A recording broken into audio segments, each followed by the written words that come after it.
రెండవ సమూయేలు గ్రంథము 11-12 అధ్యాయంలో 2 శామ్యూయల్ చాప్టర్ 11 and 12 మనం చూసినట్లయితే అక్కడ దావీదు బెత్షెబాతో పాపం చేసి ఏ రీతిగా ఊరియా ఆ మరణానికి కారణమయ్యాడో మనం చూడగలం. ఆ కథ అందరికీ తెలుసు. దావీదు మేడ మీద ఉన్నాడు. జాగ్రత్త వినాలి. యుద్ధంలో పాల్గొవలసిన దావీదు మేడ మీద ఉన్నాడు. మేడ మీద ఒంటరిగా ఉన్నాడు.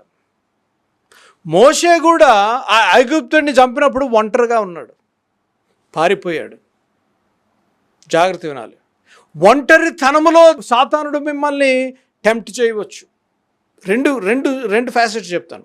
ఒకటేమో ఒంటరితనంలో దేవుడు మాట్లాడతాడు. రెండోది ఒంటరితనంలో సాతానుడు కూడా మాట్లాడుతాడు మీతో.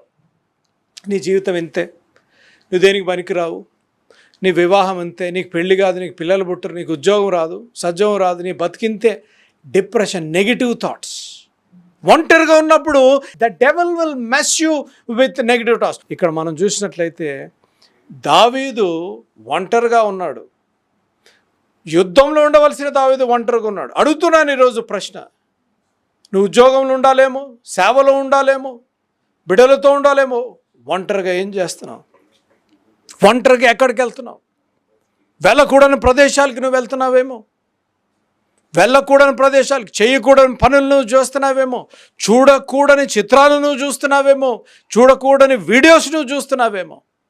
ఉద్యోగం చేయవలసిన నీవు, సంసారాన్ని నడిపించిన నీవు, ఆ బిడ్డల్ని చూసుకోవలసిన భార్యగా నీవు, దేవుని సేవ చేయవలసిన నీవు దావీదు వలె మేడ మీద ఉన్న దావీదు ఏ రీతిగా ఒంటరిగా ఉన్నాడో, ఒంటరిగా ఉండి జాగ్రత్త వినాలి తమ్ముడు ప్రిచెల్లమ్మ, ఒంటరిగా ఉండి పైన యెహోవా దేవుడి వైపు చూసి ఉంటే బాగుండేది.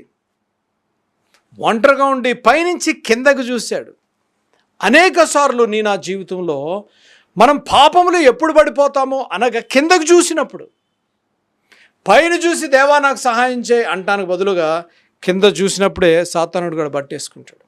కింద చూశాడు, ఆ బెత్షెబాని చూసిన వెంటనే మైండ్ డిస్టర్బ్ అయిపోయింది దావీదుకు. కదూ తమ్ముళ్ళు చెల్లెళ్ళు, కాలేజీకి వెళ్తే మైండ్ డిస్టర్బ్, ఆఫీస్లో మైండ్ డిస్టర్బ్, పెళ్ళి అయిన తర్వాత కూడా మైండ్ డిస్టర్బ్. జాగ్రత్త వినాలి. పెళ్ళి అయిన తర్వాత ఒక ఆధ్యాత్మిక అన్నగా, అనేక మ్యారేజ్ కౌన్సిలింగ్స్ చేసిన వ్యక్తిగా ఈ మాట చెప్తున్నాను. వివాహము కాక మునుపు, మారు మనస్సు పొందక మునుపు మీరు చేసినవి చేసి మీ పాపాలు ఒప్పుకున్నారు, దేవుడు మిమ్మల్ని క్షమించాడు, రైట్? దేవుడు ఒక భాగస్వామిని మీ జీవితంలో అలౌ చేశాడు. జాగ్రత్త వినాలి. జీవిత భాగస్వామిని దేవుడు మీ జీవితంలో అలౌ చేశాడు.